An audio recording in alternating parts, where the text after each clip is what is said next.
Hola, buenas tardes. Quiero hablar acerca de la pastoral en el Antiguo Testamento. Y voy a empezar refiriéndome a los agentes de la pastoral, es decir, personas comprometidas con la evangelización. Este tipo de personas son indispensables para la acción pastoral. Sin estas personas es imposible lograr una efectiva acción pastoral. ¿Por qué se llaman agentes de pastoral?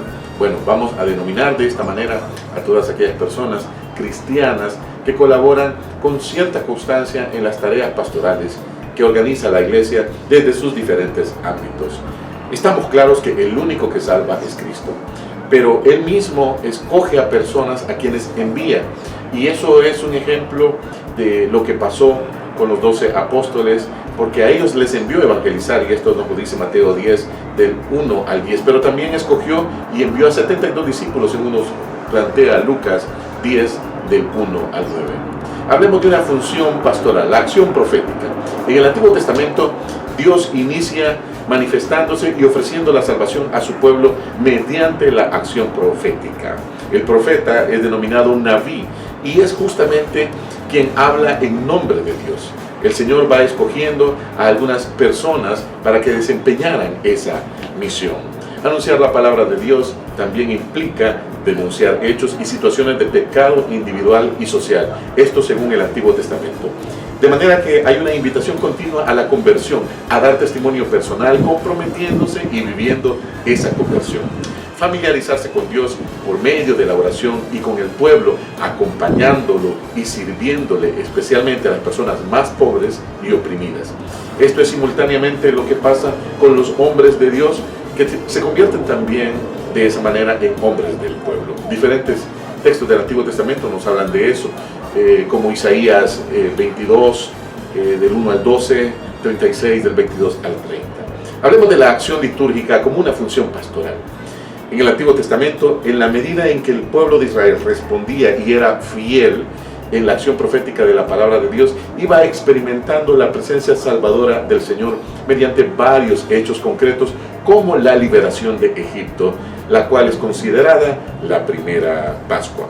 La alianza del Sinaí, en la cual se constituye el pueblo de Dios, la liberación continua de enemigos y el retorno al camino del bien mediante el arrepentimiento, a fin de que todos esos hechos de salvación no se redujeran a una mera historia pasada, sino que continuaran siendo una presencia salvadora de Dios para las nuevas generaciones. Es Dios mismo quien se revela y quien pide que se le siga haciendo presente mediante celebraciones de actos de culto comunitarios, es decir, actos de oración en los cuales se viva el encuentro amoroso con Dios. Estos actos de iniciación que tienen como característica la circuncisión, en los cuales se aviva el encuentro amoroso con Dios, actos de sacrificio y ofrendas en los cuales también se vivía el agradecimiento a Dios. Pero también incluía actos de purificación, a través de los cuales se vivía la reconciliación con Dios. Un ejemplo de esto es Levítico 1 al 16 o Números del 7 hasta el 9. En el Antiguo Testamento, los actos de culto son celebraciones de hechos salvadores de Dios, guiados por los sacerdotes, cuya responsabilidad se encomienda a la tribu de Leví, según el libro de Números, capítulo 3. Los actos comunitarios del culto a Dios son de acción litúrgica. Vamos a hablar también de la función pastoral que implicaba la acción social.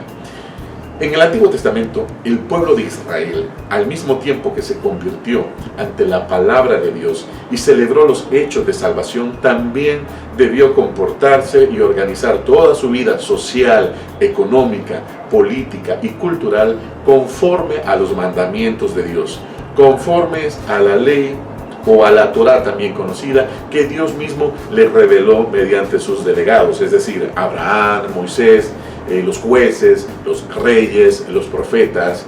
Es decir, Dios de una manera particular les revela que en su organización social deben practicar la justicia y el derecho y auxiliar a las personas más necesitadas, como las viudas y los huérfanos, a los cuales se hace una referencia directa.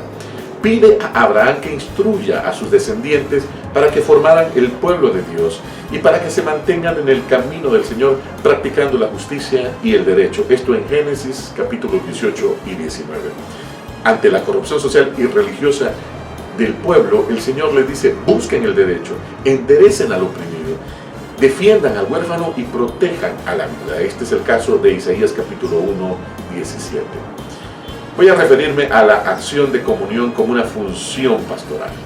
La palabra comunión en sentido eclesiástico y pastoral significa la unidad íntima que las personas que conforman la iglesia deben tener como una práctica de amor filial hacia el Padre Dios y una práctica de amor fraterno entre cada uno y cada una.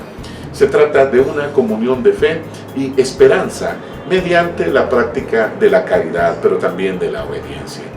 Dios crea a los seres humanos, como varón, como mujer, en plena armonía, es decir, en plena comunión. Esto es lo que nos plantea Génesis 1, del 26 al 30. Las personas, el ser humano, al romper por el pecado esa armonía, es decir, esa comunión con Dios y entre sí, lo cual está en Génesis capítulos 3, 4 y 6, hereda a la humanidad una situación de rebeldía, de rechazo al amor de Dios y de divisiones mutuas, aún en guerras fratricidas. Sin embargo, Dios no los abandona. En las sucesivas generaciones, Dios les va revelando su amor y su misericordia, llamándolos de nuevo a la comunión mediante la voz y la guía de hombres a quienes Él mismo escoge. Nuevamente, Abraham en Génesis 12, del 2 al 3, Moisés en Éxodo 3, del 9 al 12, David en segundo libro de Samuel 5, del 1 al 3, los profetas, está en Isaías de 11, del 1 al 9, Jeremías y otros.